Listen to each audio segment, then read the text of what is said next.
Let's go. We're recording. Hi, Hi. Jeff, and nice to have you here once again. Oh, it's great. Great to be back. Thank you. Yeah, it's awesome to have you here. We had an amazing talk. I remember the first one was so cool. Yeah, I loved it. It was awesome. And this is a great podcast. You know, I'm on the same. Eldre was on this podcast. It's like the biggest lo-fi podcast of all time. I guess not yet, but we're on the way. I'll manifest it. I'll manifest it for you. Yeah, I helped manifesting it with you. Yeah. So how have you been? Yeah, how have you been? Yeah. Such a tongue breaker. It's so funny. Folks who like speak English as a second language are always so worried. They're like, oh man, like my English is so bad. But like people here just like don't know anything. Like we don't know any other languages. We suck at every second language. Like everyone else's English is so much better compared to any second language we know. Anyway, yeah, I've been good. I've been working really hard. Like the Terraria Calamity community has really wrapped around me and my music, and I'm super grateful for that. The counter side of that is that like it's I now have these people who depend on me, and I'm starting to collect money about these things. So there's accountability to be had about, you know, the right people getting paid and the right taxes getting filed and stuff. So it's exciting, but it's really busy. And maybe I'm not sleeping as much as I ought to, but it feels good. It feels exciting. Yeah, that's the most important part, that it feels good. Right, yeah. So you're super busy with constantly kind of making Terraria lo-fi covers and put them out. And have you now still time to actually play the game? Well, so the crazy thing is that I started a live stream to play the game a couple of hours a week, just to like have the Inert avatar and character be a public face and icon somehow. And so Inert plays the game and talks to the audience. And I thought this was just going to be an opportunity to engage live with people who liked the game, bring them in, maybe expose them to the music and the covers, and specifically that mods audience. But lately, that's also kind of become an income stream for me, which is nuts. Like I really did not expect people to become so enamored with what Inert's doing that they'll like buy memberships or subscriptions or things like that. Fantastic, man. It's so lucky and unbelievable, really. Like someone came in, it was an insane experience. Their username was like CC69 or something. And they came in and they were like, into the chat while I was playing the game. They're like, I've never been to a live stream before, but I've been listening to your remixes on YouTube.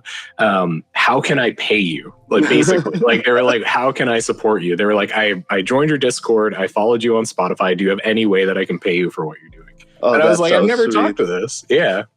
That's unreal. So cool, man. Really unreal. It's very lucky. I don't know that it's going to be sustainable. I had two live streams that were very lucrative, I guess, or profitable for me.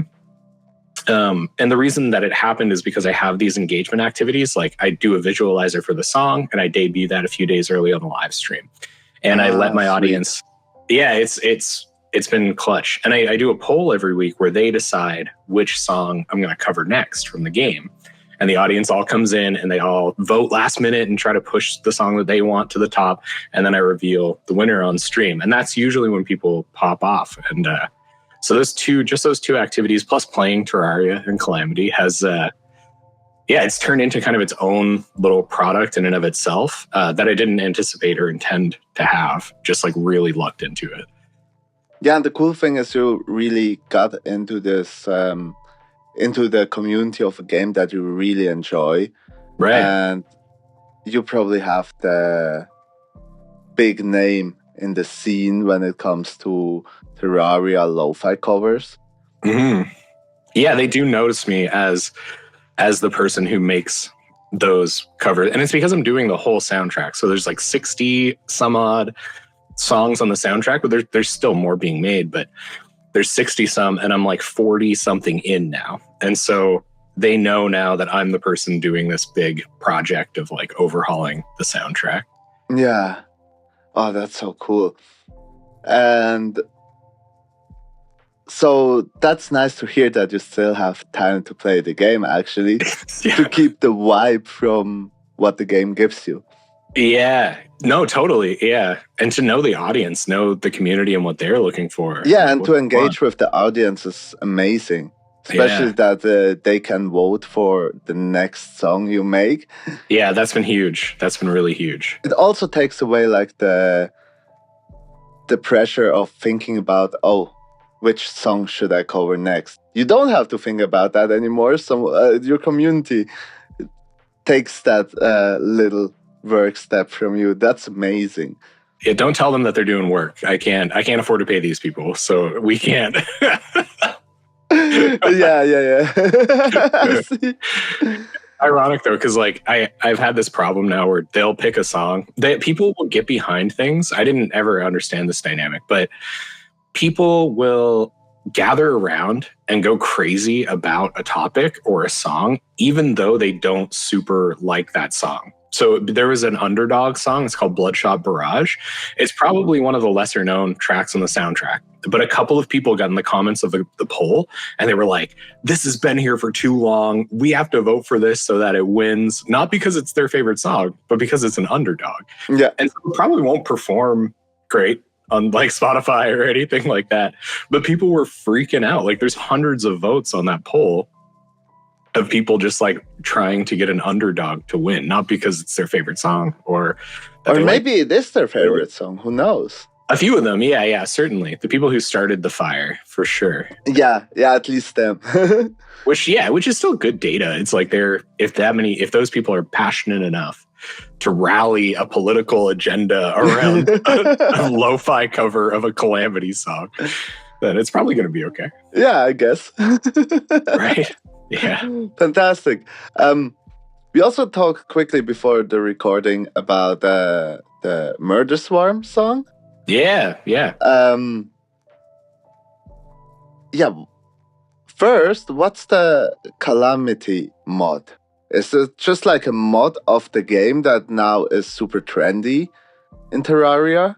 It's been around for a long time. So it's been around, I think like, I might be exaggerating. I think like close to 10 years, close to the beginning of Terraria was when Calamity started. And it's just grown and grown and grown and grown and become just like a free addition to the game that blends in perfectly with the vanilla Terraria that you buy for like $10 on Steam. But anyway, so those developers, like I think they started really small around when the game came out, and then it grew and grew and grew and was just, as far as I know anyway, you'd have to check the workshop, but I think it's the most popular one, or it feels like that to me for sure.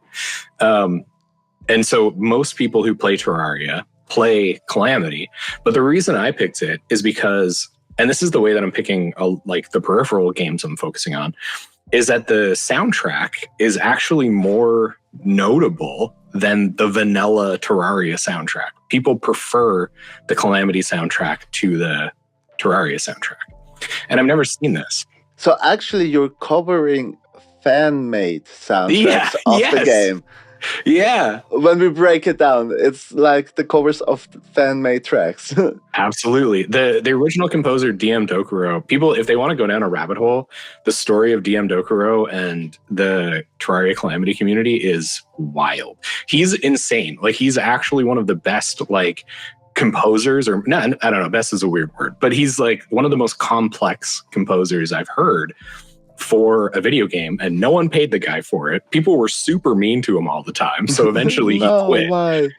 It's sad, but he was like, but now everyone in retrospect are like, holy crap, like this guy was a genius and we just chased him off.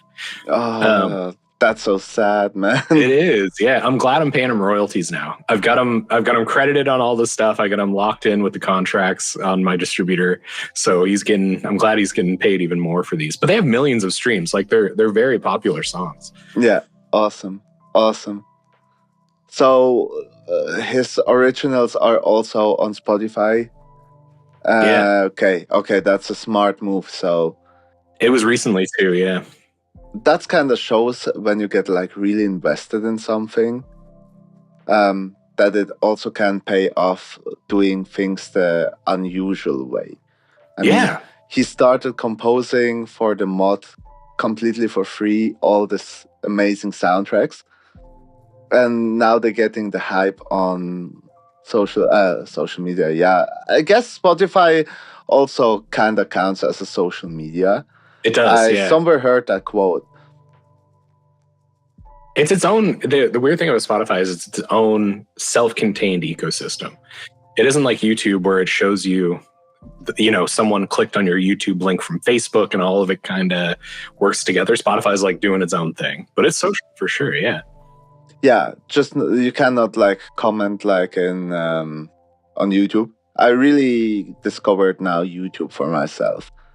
Also, since they started live streaming again, and I decided to go just with YouTube and just Nice. let Twitch out of the view at the moment.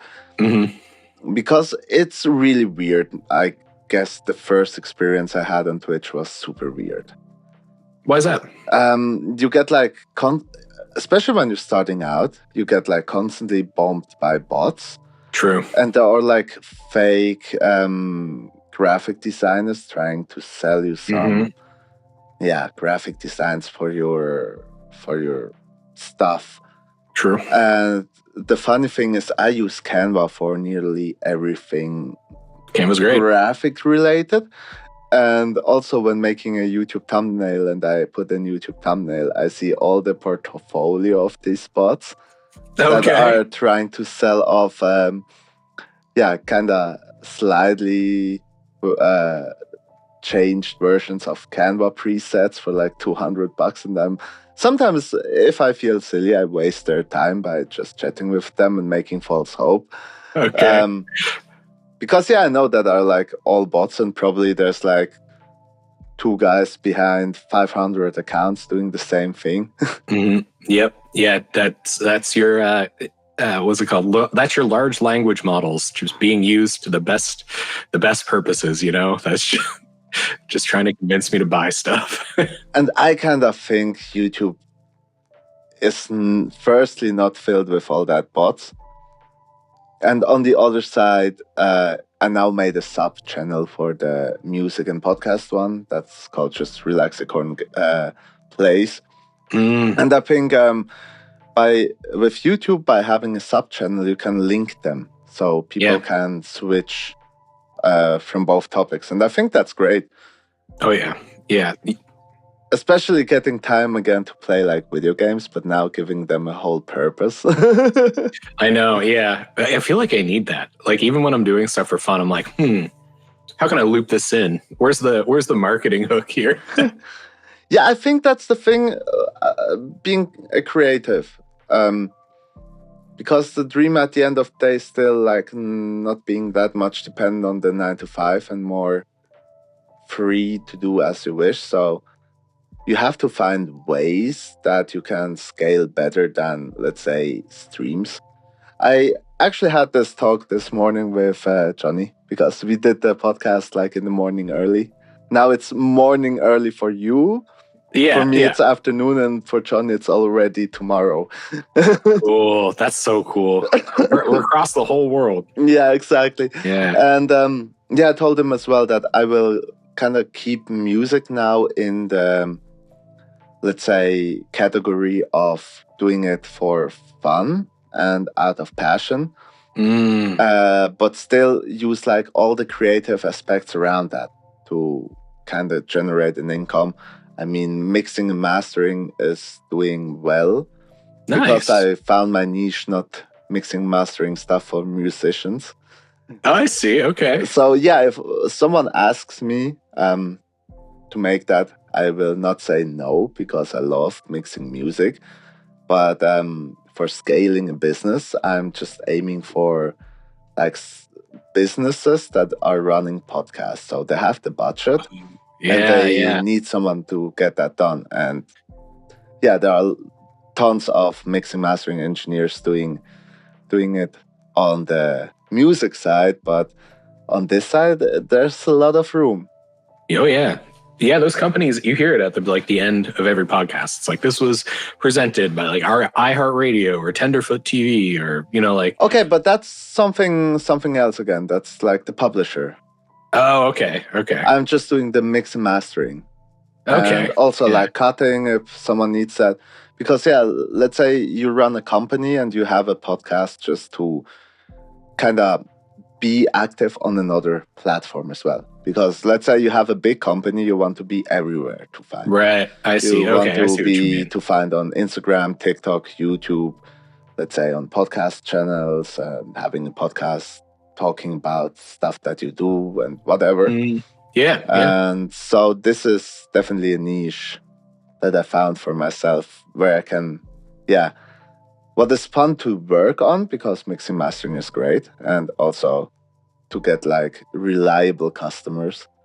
Yeah. Yeah, it's weekly episodes. Like, yeah. So do you ever put LFOs on them? Nah, grab one of the mics and put like a filter suite. I would probably lose the job then. Yeah, most likely. Yeah, but it's still like in baby shoes. So this is growing, but I'm not there yet to quit my job. Yeah, same. Yeah. But yeah, it's so nice to hear like all the positive energy you brought before the recording. Like, everything starts to work out, and tell more about that. Like, yeah, sure. So I'm hitting a milestone. I'm not ready to leave my job yet, for sure. And I don't know. It's hard to ever think that I might. I feel like I'll need a pretty diverse income before I'll ever choose to like quit a 9-to-5. And I like my job. Like I work with young people. I'm working to like enhance my community. Like what I do is really fulfilling and meaningful.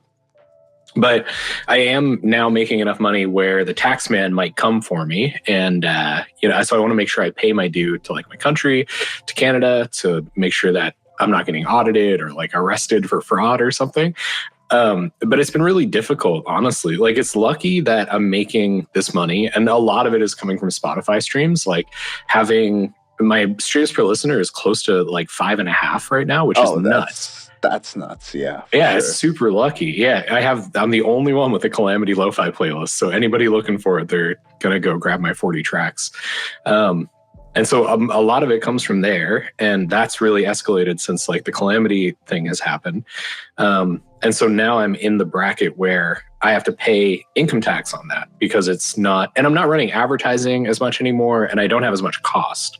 So I'm finally making profit on my music.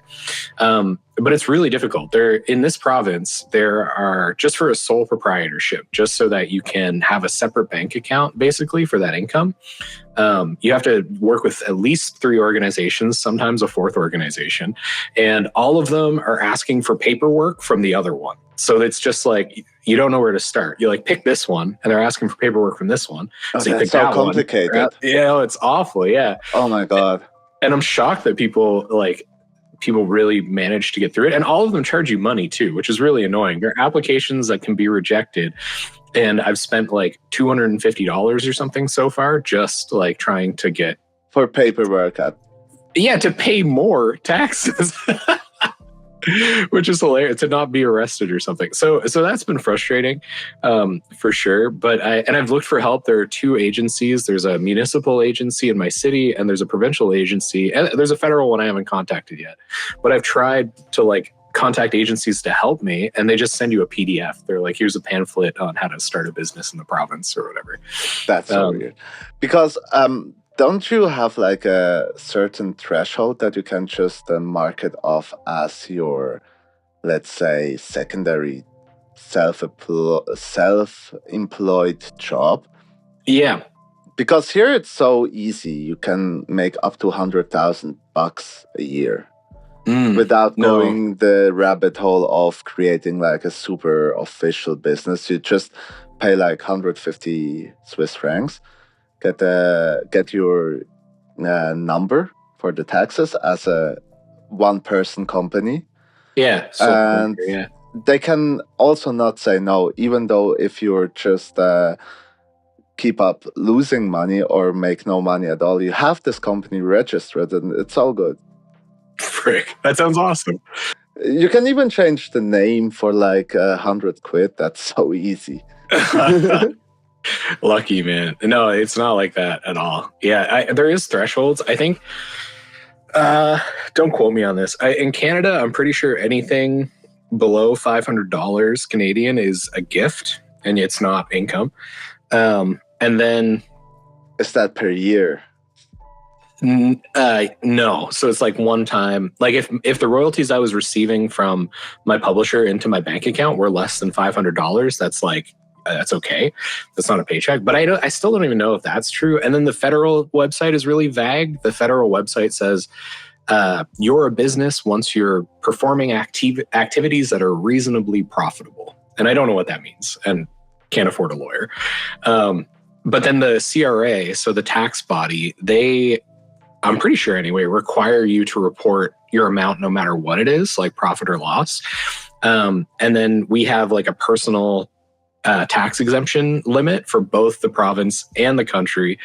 And if you go over that, then you have to pay that back in taxes. And so it's like both jobs that you have must add up to this exemption of your total income. And then on top of that, you pay income tax. And then if you hit, and there's another threshold, if you hit $30,000, then you have to pay harmonized sales tax. So I think it's VAT in Europe. It's that like sales tax, like point of sale tax. So there's a lot. Yeah, we have that. Yeah. Yeah, there's a lot of steps all the way up. And the funniest thing too is like music really isn't handled. So I was trying to sign up for the bank account, and it was like I would pick, I had to pick other sound recording because they don't have musician. And it was like, if more than 50% of this is passive income like royalties, then pick a different option. But there's no option for like royalties or music. So the infrastructure is not really ready for us. And it all costs then just declare as gifts from the internet. Yeah, gifts from the world. Yeah, you get every month you get gifts from the internet, and that's tax-free, so relax. Exactly. Yeah, tax-free. Just a little fraud. Just a little. There's probably somebody like knocking at the door right now. No, just email your distributor to keep the monthly payments below 500. Right. And let's say you have 1 month that is working a bit better, then they just put a little bit money on the side, and then you have a month with less income, they add that. I wish. No, it's unfortunate. I use CD Baby, and they require my social insurance number so that they can issue me tax documents. So unfortunately, I can't corroborate with my publisher to commit tax fraud with me. Although that'd be great. CD Baby, if you're listening. Oh God! No, I'm trying. I'm desperately trying to correctly pay my taxes, and it's expensive for some reason to do that, and also really complicated. Yeah, but that's such a dumb thing. I mean, I know. You want to do the right thing, and they make it super hard. And then you kind of start asking yourself for who the system is actually built for. Right. Yeah. I mean, obviously, if you're like a big company that can just afford to pay like a lawyer and someone to take after the taxes and the whole management of the income and outcome, easy. Yeah, an accountant. Yeah, accountant, that's the word. Exactly. And let's say you have like a small business that is, not yet carrying enough to quit the day job. Right. Why make it so complicated? I know. Why not just take the... I don't know how to... Do you have to fill the taxes like... you have to do it yourself, right? You fill in... You send them your, like, let's say... You get this one paper after 1 year, how much salary you get from the job and stuff. I guess the same as in Switzerland. Yeah, same And we have the option just to, like I said, I guess it's below 100,000 or don't take me too serious, I guess, with this really easy form of self-business, the one that I explained that is so easy to set up and costs you like $200 to set up. Or less, 150, you can make up to $500,000 a year before having to register like an official company.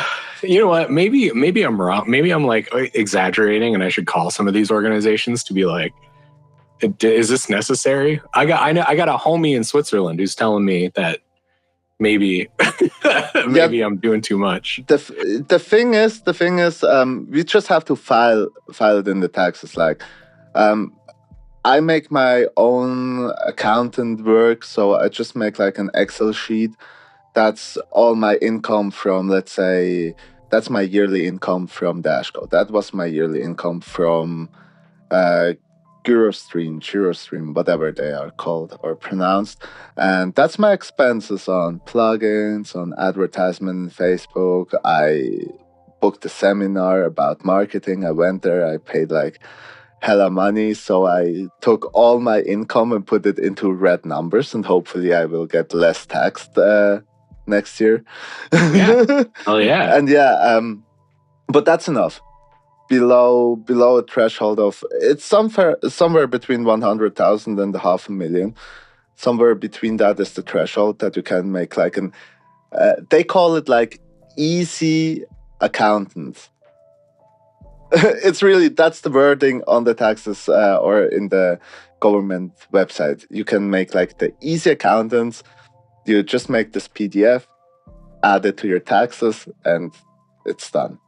They will calculate the rest for you. Yeah, I feel like Cody's gonna email me now and be like Humble Beats Cody, who definitely has done this the right way. If Cody's listening to this, he's gonna be like, dude, like it's not as crazy as you think it is. Like, you really should ask him, because he set up the company and it's already like set up and everything. I really should. Yeah, you have to hit him up. Absolutely, can for sure help you. I mean, I hope so. Yeah, but so besides the business thing, like the other stuff is really going up. Like I have an hour-long mix video that is like really drove like an increase in my engaged viewership. So there's that Spotify metric of like engaged listeners or active listeners, and like the effect of this hour mix. Ironically, an hour of music that was already released as individual singles, when I packed them up and put them up with like not even the best thumbnail, it just like not doubled. I don't know how much it did, but it is a big spike. It's the biggest sustained increase in that engaged viewer metric on my Spotify account. And so I have another one about to come out, and it's for the same game. It's 2 hours long this time. It has a better thumbnail. It has this kind of pull that it's the entire soundtrack done by DM Dokuro, like it's those 40-something odd songs. And so I think that should, hopefully, if the market isn't totally saturated by me now, it should give me another like sustained engaged listener bump. So I'm already doing amazing. Well. It is, yeah. And it totally makes sense also. I mean, you having this long mix for one specific game, even a specific mod of a game. Yeah. And yeah, by stepping into the shoes of the listeners and just kind of try to think as they are, you don't want to put in a single song from a game and then another single song and another single song. The easiest thing to do is Terraria Calamity Calamity mix. Yeah, you got it. Yeah, you have 1 hour of music that you can enjoy. And the thumbnail is actually really irrelevant at that moment, because you see, oh, that's a mix that I want to hear of soundtracks that I love, and it's 1 hour long. Let's hit that. Yeah. It works super well. And on YouTube, you said that you were really doubling down on YouTube. And I think this is going to dictate the way that I choose music in the future. Because it's like you said, one track, choosing one track from a game and then moving on. It doesn't have the same kind of like leverage for me, because I don't have a network of playlisters, and I don't have a network of like marketers and stuff to make one standalone song from a game jump out like that. And so now I think I'm going to plan ahead to batch an entire hour of the same game before I even start to market that I'm making music for that game. And if there isn't an hour for that game, then I'm going to have to wait until I can get the rights to cover a whole hour of that game. That makes sense. And that way, hopefully, it'll even make the process faster. So I just finished a 17-minute long lo-fi mix for Calamity, which is nuts. Like one song, 17 minutes. no repetition. Like DM Dokuro is the composer for Calamity, is a nutcase. I don't know how the guy did it. There's a bunch of choirs and stuff I had to transcribe. Like it was ridiculous. It was too much. Hell yeah. It was cool. It was cool, but it took forever. And that's the thing, is that it took me about 2 weeks, start to finish, of like really intensive work. So probably close to 100 hours of work over those 2 weeks to do this. You know, I guess it couldn't be that much. I'll go count it up. 25. Anyway, it probably wasn't 100. It was probably a little bit less than that. But anyway, so 2 weeks of sustained effort on this 17-minute song just to get that. So if I think to myself, it took me 2 weeks to get 17 minutes of lo-fi. That means an hour will probably take me around 2 months, right? It'll take me, so 4 times 2 is 8, and that's 8 weeks. And so I'm hoping if I can compress that even just a little bit and get an hour mix out, like once every month and a half, once every 6 weeks, and then use those singular songs that make up that hour as their own kind of like marketing assets. I'm hoping that'll just like, not industrialize, but it'll just make my process more straightforward. I'm not starting a new project and opening up a new album art template and opening up a new visualizer video template every single time I change songs. I'll stay in that zone for a whole hour of music as a batch and then like move on. I totally see that. Yeah. I really see that. That makes so much sense. Because I kind of did the mistake, as I told you, by jumping in and out on like originals covers, then complete other originals, and then completely other covers. For me, it's the most fun of making music by having this freedom, but also kind of at least having one niche to really get into. Like home, yeah. And stay in that while doing other songs that you just bring up from time to time that you do just for fun. Really something that I have to consider doing as well. Yeah, but it's going to be hard, I think, because those 2 weeks that I spent on that 17-minute long song, the whole time I was just like itching for something new. I got like 2 or 3 days into that push and I was like, man, I knew I was like, I'm still going to be spending dozens of hours on this thing before it's done. And even now I'm still putting together like a visualizer and the mix to hold it. And I really am. I'm like itching to do something more creative. So I don't know if it'll be sustainable. It's really just the thing is this paid out in case of building a community that is really after this specific niche. True. Yeah. But it's less fun to work on. Yeah, there's a balance. Because you kind of, let's say the listener don't see that there's like hours of work behind just like a 2-minute song. Mm-hmm. There are already hours, and there are like 2 weeks of intensive works behind a 20-minute song. Not exactly 20 minutes, but 17. Yeah, it's close. Yeah. Yeah, it's close. And then the thing is, you spend like hours and hours on the same song. It gets exhausting also for the ears. Yeah. And it's really the struggles that we have as artists on making tons of decisions. That's really also a topic that I have to bring up more, I guess, in the podcast, and get more different perspectives on that. Have you heard any so far? I'm really interested in this. How do people handle the decision fatigue? I really haven't talked about that decision fatigue till now. I had a topic with like creative burnouts already, but only just a little bit with El Grey, for example, because I made this, this story in Instagram where you can. Where people can add like their thoughts, and then you see all of them combined. And so I asked for like questions to ask El Rey, and one of the questions was with the burnout, and I could so hard relate to that, like working hard for, let's say, a month or two, making a lot of music, and then every new project that you start and try just sounds bad and you're not motivated at all. You're maybe motivated, but you just don't get something out that sounds good. Right.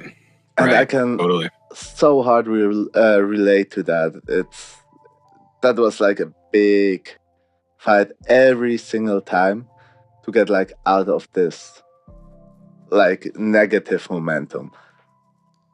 Yeah, totally. Where you're almost like, even if your output is at the same speed, there's a regression of quality and there's this kind of painful procrastination associated with it.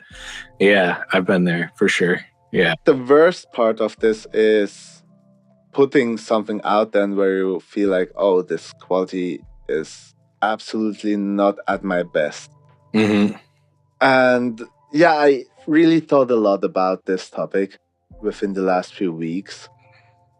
And the fun part is after taking the decision to make a step back and say, okay, let's just not do weekly releases. Let's just make less releases, but then care more for the quality. And as soon as I kind of made this decision, the creativity was back again.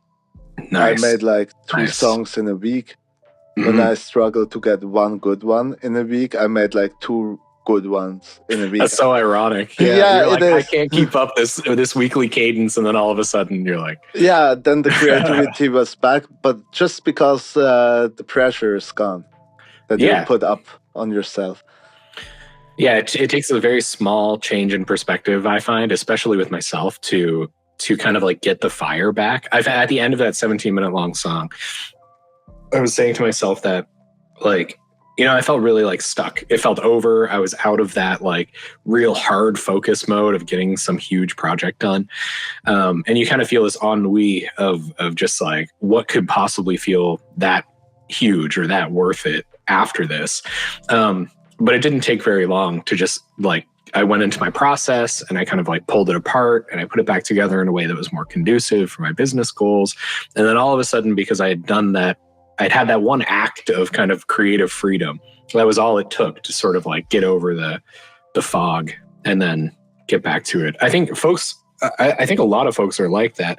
Like you described that you were that way. I felt that way as well. The young musicians I work with kind of work on this like almost a hurdle basis. They like run into this really low point, and then there isn't a grand change that needs to happen to kind of get that motivation back.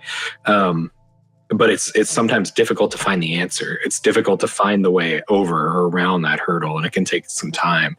And you feel like crap, so it's even harder to kind of like get your way out of it because you feel like crap and you're not maybe thinking as creatively as you could, or you might not even have the motivation to do the thing that would feel better. Yeah, it's a lot. There's a lot going on in that weird kind of sad post big push and time. You just worded it perfectly. I could not say it better. Really worded that down perfectly. You brought it to the point. We kind of drifted off. It first started with the decision fatigue. Right, yeah. And I guess, it's so dependent, I guess, from each individual one. I mean, you're super happy having the home in this community, as I see, with the Terraria community. And you really kind of, as I see it from outside, I don't know how it looks from your inside, but it seems like you really found the place where you're happy to work on all these Terraria songs that are fun to make. And after a 70-minute long song, what is super exhausting, you don't lose motivation going into the next one, right? Right. Yeah. And I guess,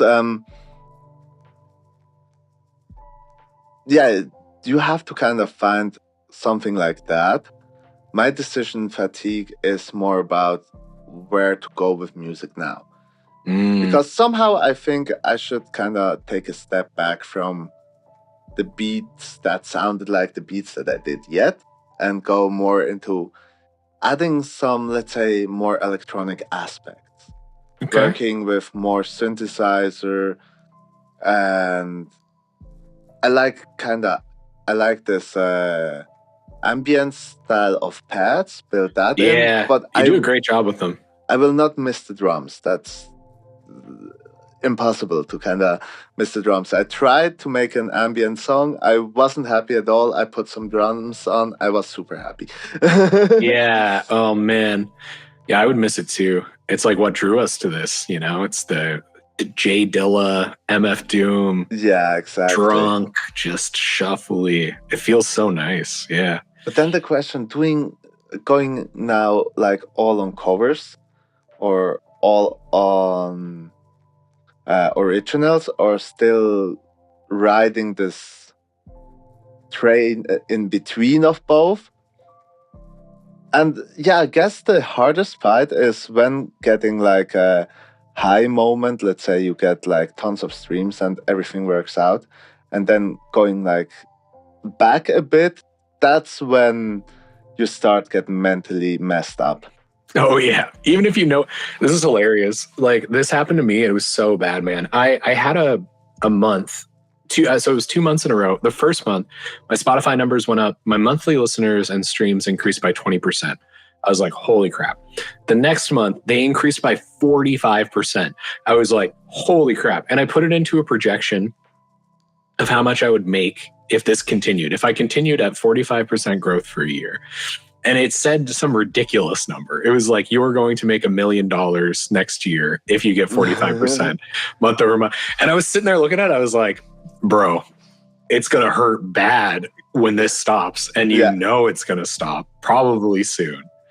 So brace yourself. You're not making $1 million next year. Like that's not how that works. That's exactly what kind of causes into this. I think it's also kind of leads to overthinking. Yeah. And then leads to this decision fatigue of what should I do next? Totally. How do you keep that number up? Yeah. I guess the only answer, and we all know the only answer to this, is just to like keep going and keep go for after that what you really like. Because like now making a radical style switch would make everything worse. Yeah, I guess. For me too, probably. Yeah, it's that one's hard. I was listening to a YouTube podcast. I listened to this thing called Tube Talk. It's a great podcast. I have to check it out. Yeah, Travis and Jen, they're hilarious. They're from vidIQ. Love that app too. But they said, when I said to myself about the $1 million, I was like, this is going to go down. Like, prepare yourself for that. They kind of took it a step further, and they were like, it will always go down. So there is no such thing as like long-term sustained exponential growth. That is just impossible. And you have to prepare yourself to change when inevitably the thing that you're doing stops producing the results that you started doing that thing for. Like, even if that was hard for me. It was like, even if you get it right, even if you start the right project on the right topic with the right release cadence, right audience, everything, even if everything was perfect, someday that thing is going to start losing value. And you have to be ready for that. And then besides that, so that's the audience's part of it. Their tastes are going to change and what they want is going to change. And that makes sense. And that's hard to cope with. But then, like you're saying, what we want and what we're comfortable doing and capable of, that's also going to change. Yeah. And like, how do you get those two things to reconcile and to work together? Like, how can I change with them and still deliver what it is? And I think you've already touched on it. Like, one of the only reliable ways to do that is to just continue doing what you love. You have to start by doing something that you would do every single day for the rest of your life. Otherwise, you're just going to lose wasting steam. time. Exactly. Yeah. And I guess that's what also kind of part of the modern day era is, to really be near the community. Like, as you said with your live streams, you're where the community is at. You let them decide what track to cover next. But in the end, if your style slightly changes over time, it will still go on the tracks they voted for. Right. And I guess this connection this connection is important. Having a connection like that will probably give you that glue that holds the community with your change. And yeah, some will hate it, obviously. That's always like that. But some others who weren't fully on board before will love the new style. Totally. Maybe you can, like, some hardcore fans will be kind of pissed off, and some like regular fans that just tuned in from time to time can become the new hardcore fans. Right. I guess. And it's so funny. In the last you talked about this, the numbers going up, going down, and you calculate how they will be in a year with the 45%. That's I always had the not always, already had like this image in front of my eyes, with the stock market graphs. Oh my God! How the stocks go up and down, and that's probably that's kind of hot take, but that's kind of a similarity. I mean, let's say you invest some of your earned cash into a stock, and it will grow, and you're like super happy. Then it will lose some percent, and you're like, oh no, and the result is the same. You have to keep doing it, otherwise, if you sell at the low point when it comes down and don't wait for another year and just keep doing it, you will miss out on the chance of the growth, because usually the graph goes like this and ends up higher in the end as it started. Zoom out. It's so funny. Like, this is to get back on Stoicism for a second time. Oh, but the Stoics, this is exactly their thing, right? It's like, if your emotions are guiding you, then you can't know whether you're making the right decision or not. Like, there's data, there are things and clues and news, and there's information to base decisions off of. But because you saw a big number and got stoked, that's not a very good reason to do something. It's like, you have to think about it more is basically their thing. They're like, it's going to go down and you're going to freak out. But as long as you can still make rational, reasonable decisions, then you'll be okay. Like, you're probably going to freak out, but don't like pull all your money out because you're freaking out. Like, stop for a second, think about it. And that's, even though I knew that, when it stopped being 45% month over month growth, I was still crushed. I was like, yeah, exactly. That's the thing, because we both were kind of invested in this topic, and I guess it's easier to stay in this like stoic mindset when you're low, right, than when it grows and then you fall back. Even though you don't fall back to the same point, you are still better off than before. I still got 45% up. Yeah, exactly. Yeah, but that's like a challenge we all have to face a lot, especially in creative art, and also like the guys investing in stock markets.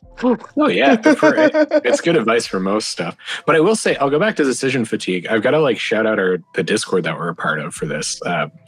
Free Market Wildlife, or is that what it is? Free Market Wildlife. It is. Yeah. This is one of the ways that I combat decision fatigue, and like one way that I'm able to adapt my style is that because we have such a diverse community of lo-fi creators, you can kind of use a sampling of our community, like what we get every week, as like a kind of a reference of where the genre is. And like, the genre is moving and it's dynamic, but it's still the thing that people are searching for. So when people type lo-fi in, somebody like Djembe is going to show up, Palkit's going to show up, those people like Sadgatoman, like they're going to show up. So one of the ways I beat decision fatigue is to be like, okay, as long as I am learning from these folks, as long as I'm moving with the tide of lo-fi, then there's a good chance that what I'm creating is at least on genre, is at least close to what people are looking for. It's kind of like a self-fulfilling prophecy. It's like, I'm listening to lo-fi that is succeeding or that is popular. And you see where the growth and the movement goes. Yeah. And so following that, That's brilliant. Yeah, then you don't have to think about as much. Is it like, are my snares? It's not, are my snares correct? It's how close do my snares sound to like Chill Astronaut or like Tenoshi or something like that? Or are my hi-hats correct? It's like, well, how much? And I use your hi-hats as a reference often as like the shuffly moving hi-hats. And then you don't have to like beat yourself up about the sounds that you're using because you're like standing on the backs of giants. And every week I'm going in and trying to like collect more references so that while I'm in a project, I don't have to make a million decisions about what I'm doing because I'm just like, Djembe already made that decision and Djembe makes great decisions. So I'm going to like trust that that decision was made properly. And the audience likes it. That's the thing, is like they are anointed as the people who make the right decisions. So exactly. That's really a gold tip from you. I haven't thought about this that way, but it makes so much sense. Because you have like the middle point of like so many talented artists that all are kind of in the same boat that is moving. And so you're kind of in the middle of it and you can really adapt like small details from each of them and still get your own style without sounding. right. It's not about like taking the same snare sound. It's just like how much high end pop through the snare. Is it aggressive? Is it like super dumb? Is it is it louder than the kick? Is it quieter than the kick? Because that's something that I realized in the beginning of mixing lo-fi beats. My kick tend to be louder. It's still louder on the mixing volume channel, but the snare cuts through more, so it seems louder, even though the graph says it's quieter. Obviously, that's normal because the lows to the highs go that way, and like the super highs on this level sounds the same as the lows on this level. But yeah, that's something that I realized listening to a lot of beats, that usually the snare really cuts through more and is more present than the kick. Yeah, totally. There's, I think it was Less Gravity shared like a sound design video where because I was wondering about these, and Less Gravity's awesome. They just like tagged me and were like, yo, you asked about this, here's the thing. And it was like how people were making those complex snares. That's just something that stuck out to me. And it does, the presence on them is like, Less Gravity showed that the way they did it was they have like a whole sample pack worth of Foley spread out a little bit before and a little bit after the snare. It's only like a 16th note of space like around the snare, but there's so much happening in that area of the song. And so many lo-fi tracks, if you listen closely, that's kind of where all the action sort of stems from in the drums. And that's what it feels like for me right now, because I'm like really deep in on that. But you're right. Yeah, it's really like the all-star of the kit. You can actually just take like little noise samples and sidechain them hard to the snare. Yeah. So you have the same effect. Oh, what do you mean? So like... Yeah, let's say you take just a white noise, like a shh. Yeah. And you just layer it that way that it starts before the snare and goes after the snare hit. And you can sidechain it the same way as the kick with the bass. So the bass gets stuck when the kick hits. So you can just have this noise. Oh my God. Yeah, because if it has a super long release, you can just keep it from coming in until right before the next snare hits. You can just adjust the release on the snare length. And then that's crazy. Yeah. You just explained me about this layering technique, and my mind instantly switched into this mode. How can I mix that the most easiest way ever? The most efficiently. Oh my God. Because that's something that I would say is one of my talents, trying to make things as simple as possible.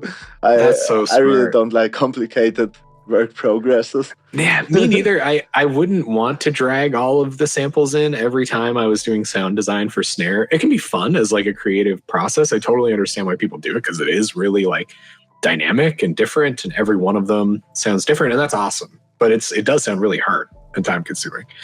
And just layer it and sidechain it, and then you can copy paste it all over. Yeah, and like you can do like round robin samples. But you don't have to go in and time it. So like that's the timing. Thing. Yeah, the timing happens on the release knob, and then all of everything you run through that sidechain will maintain that timing. That's so smart. Oh my god. Yeah, that's the same thing why I came up with this LFO video. It's just like so much easier than drawing by hand panning curve for the hi-hats. Just take an LFO and just tweak the knob till it's good. Right. Yeah. Oh man. And I've been all over it. I've been all over the LFOs with like everything. When you get a 17-minute long song, man, anything gets like fatiguing. You really have to, all of the elements have like a little movement somewhere. And the thing is, I don't know, have you already got the LFO tool? The one that I recommended from Xfer? Reaper has a built-in. I don't know why this is the case. Awesome. They have it's crazy. So any parameter on any plugin, you can use Reaper to do any like LFO trigonometric LFO that's shape. Awesome. It's crazy. Yeah, there's random, like it has random sine, square. I don't know, the shapes, the waves. It has any different wave, and then all you have to do is go in. It looks like a Windows 98 menu or whatever, so that's a little tough. But you just go in and grab the parameter you want, say what you want the LFO strength to be, where it should be centered, and then you can even automate those references. So like if you want your LFO to change from a sine into a square, you can just automate that somewhere in your song, which is it's crazy. Reaper's nuts. It's really hard to use, but there's a lot there. Yeah, the only thing why I asked this because I just thought about your situation with the 17-minute song. Yeah. You sometimes just want to have things get changed slowly, right? Mm-hmm. And with the Xper LFO, I just know you can go up to 16 or 33 bars. Oh my god. Okay, that's crazy. And have like this one curve just opening up the cutoff from a filter, for example, over 32 bars. And so it's not an aggressive change in the song, but over the sequence of 32 bars, it's constantly a little bit different on each one. That actually is really crazy. 32 bars of sweep. It can be only 16, but I mean 16 bars is more still a lot. Yeah, it's still a lot. Yeah, no, that's great. There we go. Got another lesson in the bag now. We're gonna use side chains for the snare sound design. Stoked to try that. Same for me, because I just had this idea in my head. I haven't tried it out. You just gave me this inspiration with talking about this snare layering and how you have this little sound before and after the snare, and I was like, yeah, okay, that makes sense. And well, if you try it first and your idea sucks, you got to tell me, because then we're both trying it and maybe it doesn't work, and then no, it probably will work, honestly. Or maybe it will just work for one of us. No, no, because at the end of the day, it comes also to the sound selection of the let's say the noise. True. And maybe you get the perfect noise sample and try Doubtful. With the. I doubt it. And it will. Yeah, who knows? I don't doubt your sound selection skills. Oh, I appreciate it. Oh, and by the way, we already talking for an hour, and I haven't still played the Murder Swarm song. All right, let's do it. Shout out to Chill Astronaut. Totally lifted that snare from you before Relaxicorn taught me how to do snares better. So. Sweet. Okay, let's dive into this song.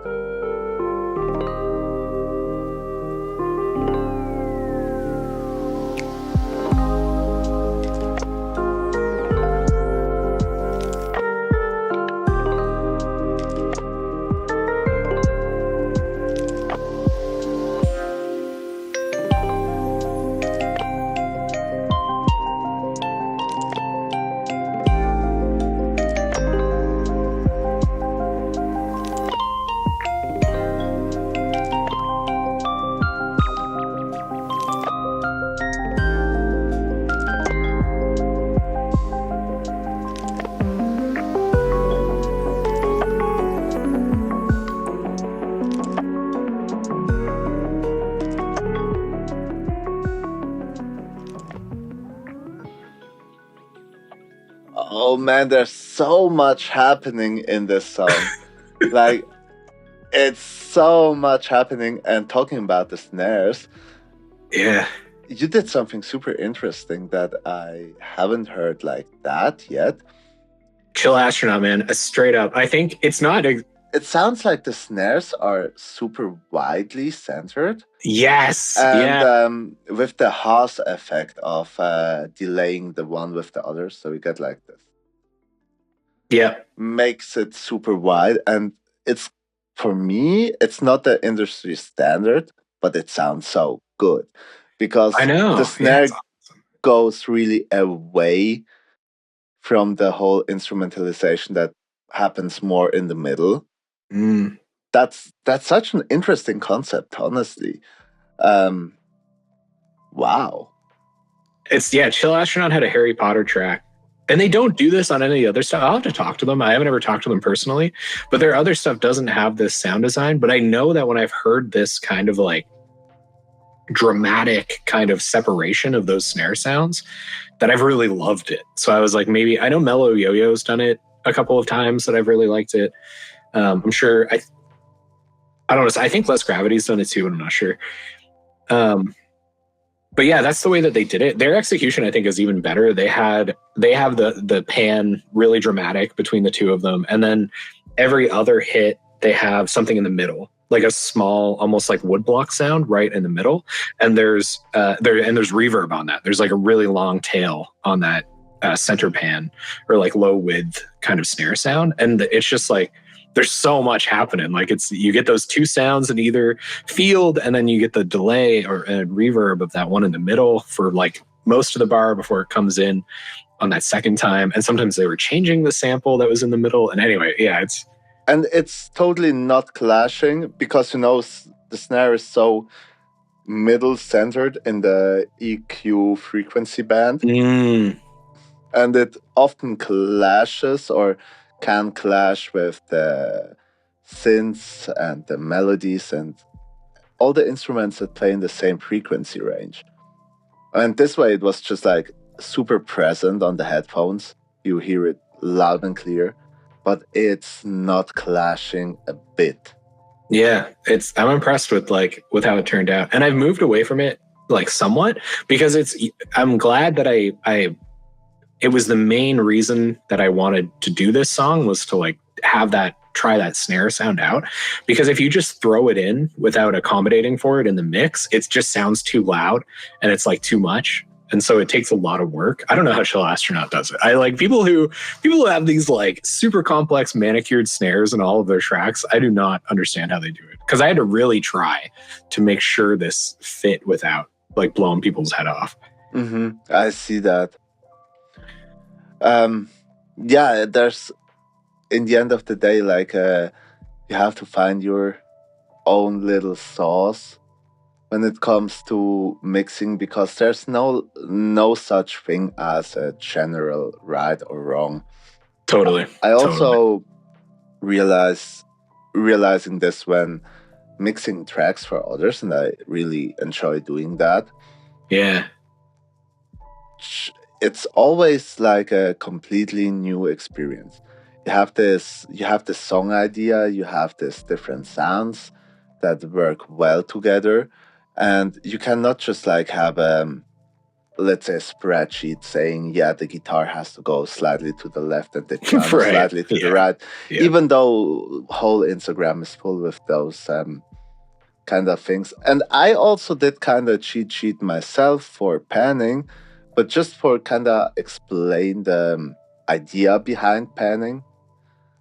I don't know, I sent it to a bunch of people, asked me about this topic, but you cannot generalize that.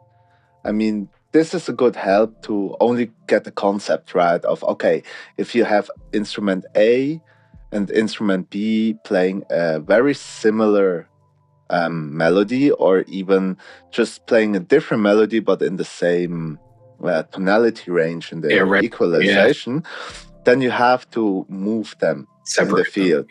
And that way you get a clean mix. They don't fight with each other to get like that space. Because if they start layering each other on like just like single like so thin frequency ranges, it will just peak and make it very unpleasant to hear. Yeah, right? Totally. And like making a hardcore equalization by just like cutting everything with a brick wall off just takes out so much emotion and so much of the sound away. This is not the solution for the problem. So you really have to think your way around that. And I mean, I heard it for the first time with the snare, just move it out of the way, and it sounds so beautifully well mixed that nothing is crashing with other elements. And yeah, fascinating. I have to try that out as well. I will steal that. Yeah, I'll get you the Chill Astronaut track. I think it's something about Patronus. And you try that one, and then I'll see what you come up with. I don't think I got exactly it, but I'm glad you liked kind of like my take on it. I really like.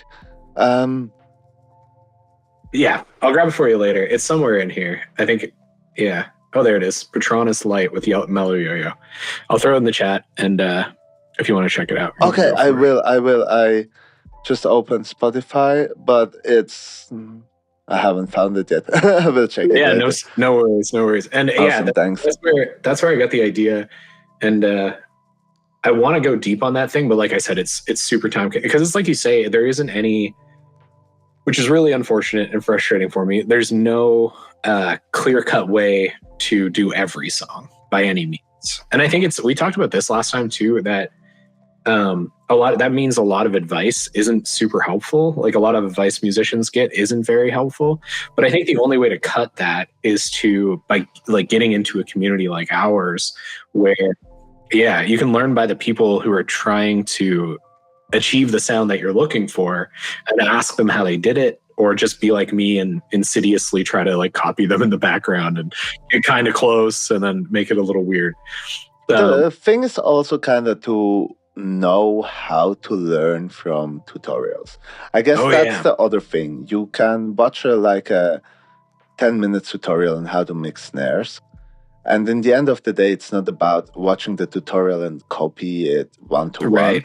But that's why I love like tutorials where people constantly explaining the thoughts behind that. Like, I'm moving this knob because of this and that. And then you understand like the way they think about that. And then you can adjust it for different situations. Yeah. Then it's like learning driving a car. You have the theory book, but in practice, you have different situations. But you have to know how the tools work. Let's say how to use the brake. And sometimes you have to press it abrupt because a kid runs in front of your car out of nowhere. And sometimes you want to like brake super slowly because you have like super fragile stuff in the background. Don't want to get it broken. So you have to know how the tool works and then how to use it in every single situation. And that's just practice. It is just, reps, just figuring out and knowing what you want to say too. This is like a good decision fatigue as well. It's like I used to, when I was making Midwest emo music, I was always trying to say a lot, like stylistically and musically. I was trying to like express myself and only express myself. And it's no surprise that like not very many people wanted to hear exactly my inner thoughts and world and creativity. And so my perspective is like the opposite now. It's like the goal is really to sound like the genre that you mean to be in, or that people label you as, whether you like it or not. Like everyone is put into a bucket on Spotify, even if they're like, I'm a genre defining or defying, like I'm so unique. Well, it's like, no, Spotify is going to put you in a box at the end of the day anyway. Yeah, so now I'm trying to embrace that and say like, how good this is how close I can get to that box I'm going to get put in. And then my opportunity for creativity and growth is to try to say something small that's just different enough that people who like that type of music will still listen to it, but I'm contributing to the genre and art and the growth of the format by just saying a little bit, saying what I'm capable of saying without destroying the whole kind of thing, Yeah, it's like you say, like with especially in emo music, the one songs that perform the best are the ones that tell a story, but the story is so vaguely in detail that you can see yourself into this situation, even though it's not your situation, but you have something similar. And Yeah, that's the songs that really connect emotionally stronger to your own self and feeling as a listener because you can totally see that situation. I mean, best example, breakup song. You can make it right. so specific and talk about the yellow shoes that you always wear, or you just I say, was I at can. Bridget's house at 2:30 p.m. on April 2nd, 2019. Like nobody wants to hear that. Exactly. Or you just like say, it was like a late night in the summer and I'm standing in front of your door, and a lot of people can instantly like see themselves in this situation. Totally, totally. Yeah. Emo music, yeah. I've been trying to like nail it down and analyze it a lot. There are a lot of differences, clearly. Like it's weird how genres can even have, well, it's not that weird. We're part of one of those micro communities that has its own culture and genre and kind of tropes and memes and stuff that we use. But yeah, the lyrics at the end of the day, you have to be like, I am making music for like 23-year-old guys in their bedroom who are stooped over a guitar with the worst lighting ever, and that's who I'm making it for, and they have to relate to it at the end of the day. Yeah, Yeah, kind of have to get a vision, I guess, also from the audience, and should not be too far away from your true self. you got to get some of you in there for sure. Otherwise, you might as well just type like Midwest emo into Suno or whatever and get AI to make it. Like if you're not going to Oh, be in yeah. it, if you're not going to be in it at all, then just get something that is better than you at referencing existing material. You got to have some of you in there. I totally see that, but those songs have no soul in it. Well, that's what I mean. Yeah, that's why you have to be in there. You People have to sometimes, bring your soul, like a piece of your soul in that. I think Johnny said that in every composition there's like a little piece of the person's soul, and that sounds so fantastic. I mean, the picture he's painting with that anthology, or what is the word for that? that word might be too big for me. I'm not. Yeah, just like the word that word's painting like the picture of the situation. Never mind. Yeah, yeah. It sounds beautiful, and like I agree. Something that I found funny teaching young people about music is that I would be trying to encourage them to reference things because they're just like I was when I was their age, and they wanted someone to only see them at their most raw and vulnerable. And I'm like, you should reference people. You should try to do what those before you have done, or you should try to do what people are doing in the place that you want to be. And they're like, oh, I'm like, no, but then like I'll just be copying so and so. And something that I say is usually like, you aren't that person. So it's impossible for you to create exactly what they're creating. Even if you got as close as you possibly could, it's still going to sound like you. And so there's nothing to be afraid of in trying to reference or trying to learn or trying to it's pretty hard to just like straight up plagiarize, I guess, as an artist. You can do it. People certainly do it. But people who are just starting out and who are not intending to plagiarize, I would say most often they bring enough of a unique spin to it that they wouldn't be accused of being like a hack or whatever. Yeah, the thing is, you can do it all by yourself. It just takes like 100 years longer than learning your tools from someone who understands the craft that you're trying to copy, and then learning the craft, and then you can still like express yourself in the most possible way. But first, it's the same as if you want to paint a tree, you have first to learn how to paint a leaf. And I guess 1 million people know how to draw a perfect leaf, so just copy their styles and then adapt that to your own. Exactly. And everyone's hand is different. The tools that you get are necessarily different because they'll be in your house from your pencil sharpener, and like there are always going to be differences, and you can't help it, really. Yeah, exactly. when you're a struggling artist and got like that shaky from the alcohol, only you have exactly that rhythm of the shakes in your. Yeah, right. Yeah. Just kidding. When you're using that same cymatics free sample pack that everybody else is using, you know.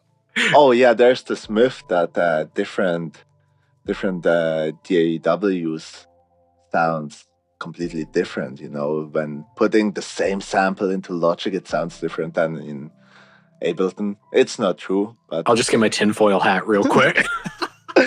Oh man, I saw this meme yesterday or today morning, and it took me like a minute to understand.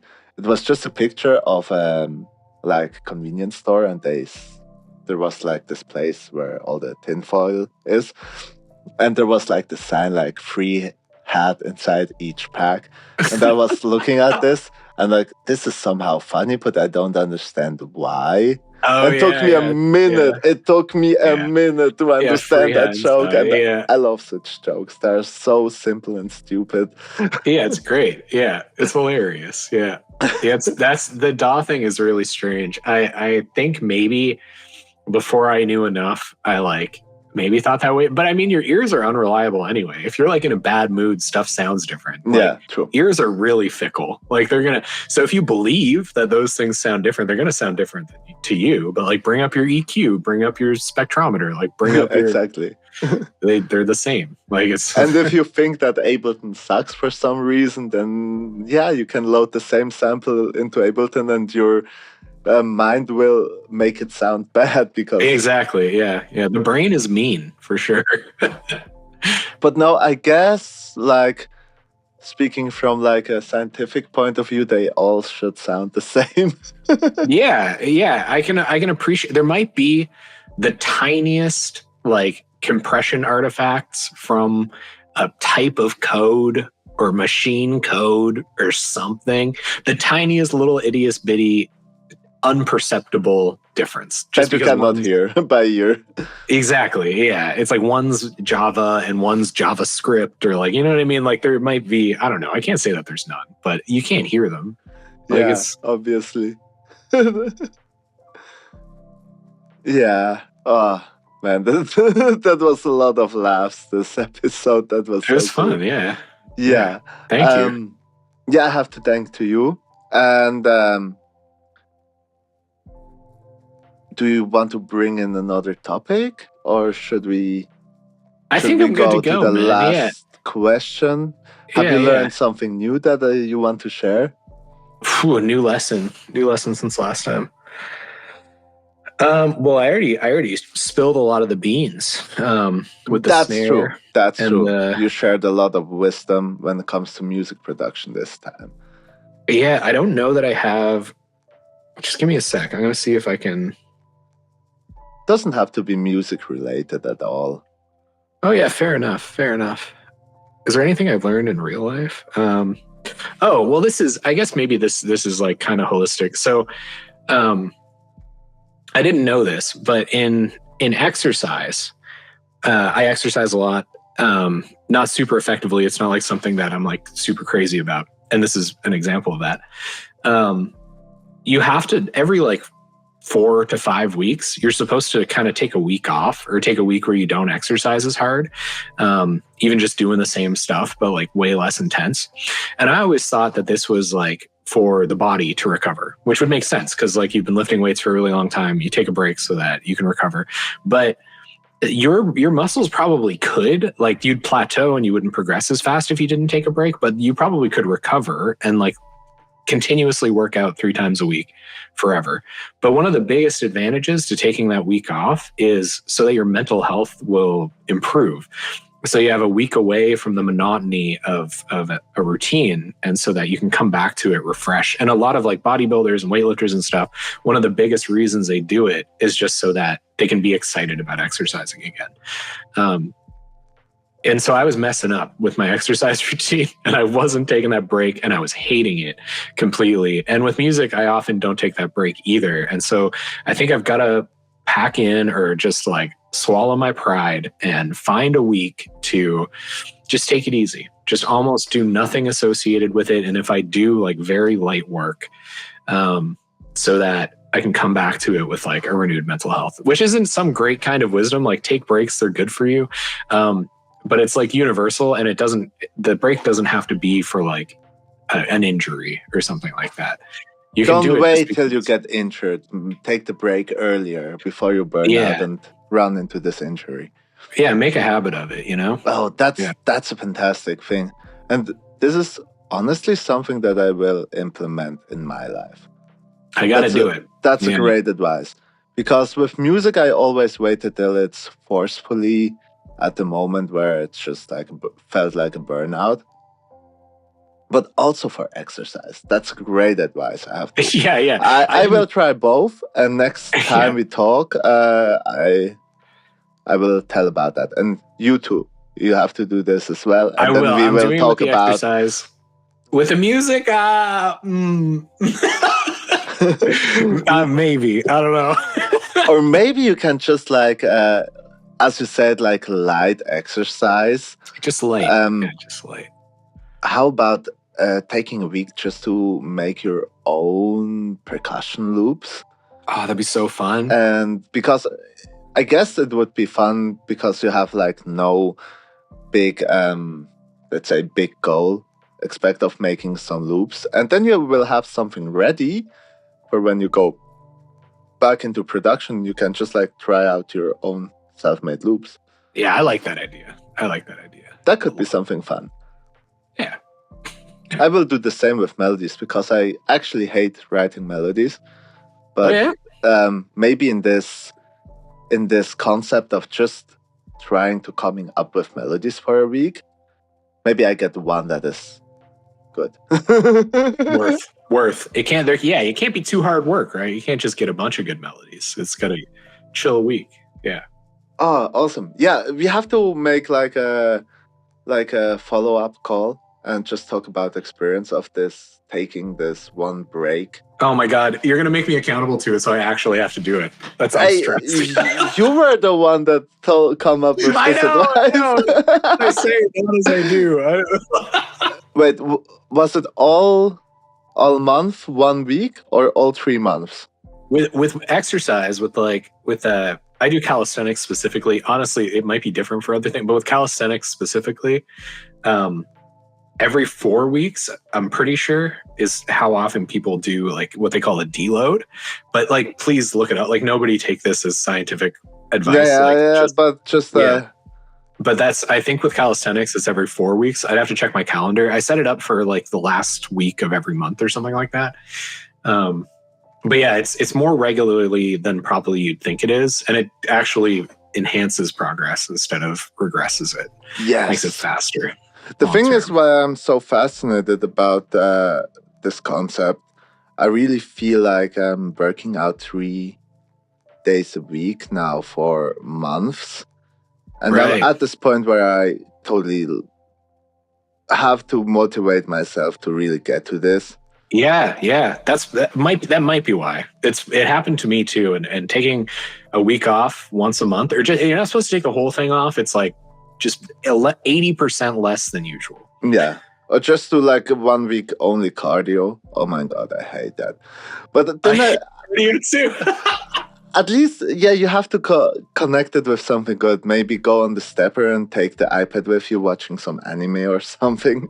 What I do is I try new movements. So I've been getting like some pain in my knees and things like that. So I kind of like took apart my leg exercise routine and tried other things. So I'm trying like hard curls and lunges and just stuff that's like easier, but might help me with knee strength. Excuse me. And then if anything works, I can incorporate it back into the regular routine. So it gives me time to be creative, you know? That's so true. Wow, great advice. And really thanks for all the very cool inputs you gave in this podcast. Yeah, you too. I was a bit quieter at some points because it really made me think a lot. In the moments where I was like just quietly listening, my brain was like working like, ideas. And I'm glad to hear that. I hope it wasn't like too confrontational or something. So no, I love it. I really enjoyed it so much. So really thanks a lot. Thank you, Tony. And I would say thanks for listening to the podcast and tune in next week again. Leave a like, comment, subscribe, all Bye, that good guys. stuff. Goodbye.